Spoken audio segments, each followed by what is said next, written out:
भगवान ने आपके लिए भी सोच रखा है। एक प्रेरणादायी कहानी। एक बार की बात है,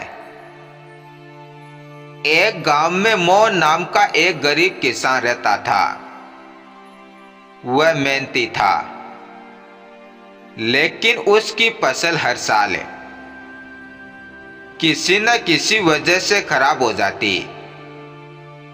कभी सूखा पड़ जाता तो कभी ज्यादा बारिश हो जाती।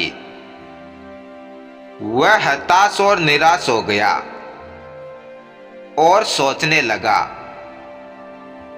कि भगवान उसके साथ न्याय नहीं कर रहे हैं। एक दिन वह अपने गांव के एक संत के पास पहुंचा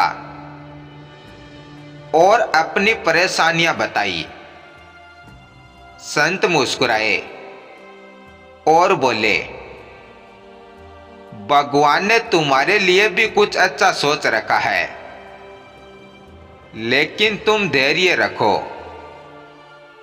और मेहनत करते रहो। मोहन को संत की बात समझ नहीं आई, लेकिन उसने हार नहीं मानी। अगले साल उसने एक नई तकनीकी से खेती की, जिससे उसकी फसल बहुत अच्छी हुई।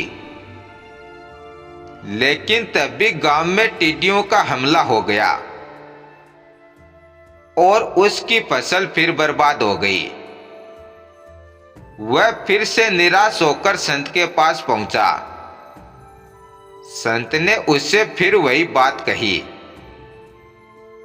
भगवान ने तुम्हारे लिए भी कुछ अच्छा सोच रखा है, बस विश्वास बनाए रखो।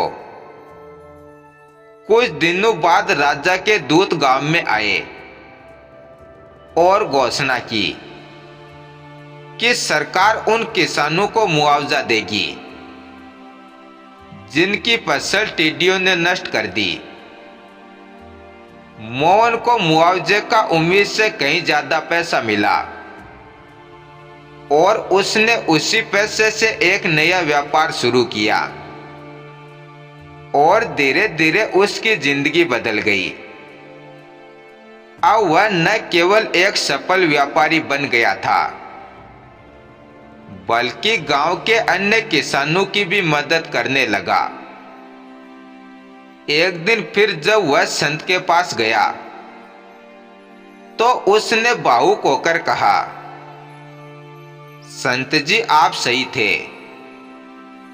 भगवान ने मेरे लिए भी अच्छा सोचा था, बस मुझे थोड़ा धैर्य रखना था और अब मुझे समय के साथ सब कुछ मिल गया।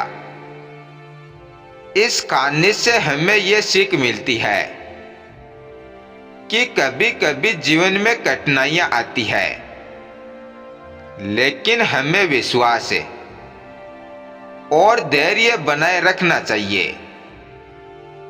भगवान ने हर किसी के लिए कुछ न कुछ अच्छा सोच रखा है,